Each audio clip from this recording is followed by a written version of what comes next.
2008 Россияда 5 звезд деген эл аралык конкурс болот.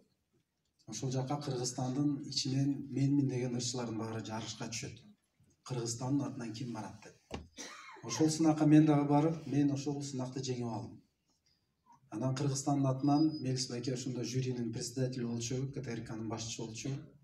Өмке, Кудайым буйруса, ошо Кыргызстандын атынан сен барасың. Белиң бекем байла, дайындан дегенде айттым, бул кайсыл учурда болот экен десем, август айында дейт. Айттым, Мелис байке, август айында мен Америкада конкурска кетип атам. Тилекке каршы мен катыша албайм, мен Америкага барып катышып келейин. СНГнын ичинде көп конкурстар болот, бирок Америкага чыгып бир да кыргыз конкурска катыша элек.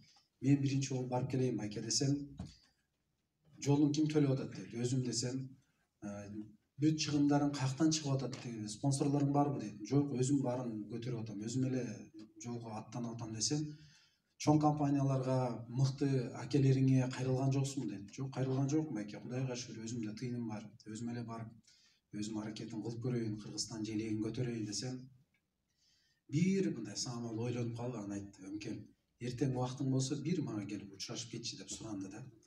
Эртеси күнү келсем, багыш байкем, Айсел жекем биякта отурат, билеби билбей бюджеттен бир нече доллар алып туруп конвертке салып даярдап коюптур.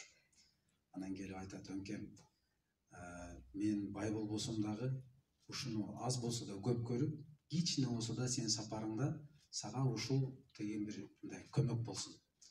Кудайым буйруса аман эсен барып ийгиликтүү кел деп мага батасын берип, келгенден кийин ошол Америкадагы ийгилигимди эң биринчи жарылык кылып Кыргызстанга жарыялап, аябай мени көтөрмөлөгөн ушул Мелис байкем болду. Себеби дегенде бул чыныгы патриот инсан болчу, чыныгы эли үчүн, мекени үчүн, маданият үчүн күйгөн адам болчу. Кудайым буйруса ушул кишинин аты эч качан өчпөсүн. Ушундай кишилер бизге жол көрсөткөн чырактай болуп, ар бирибиздин жүрөгүбүздө жанып турсун. Бар болуңуздар.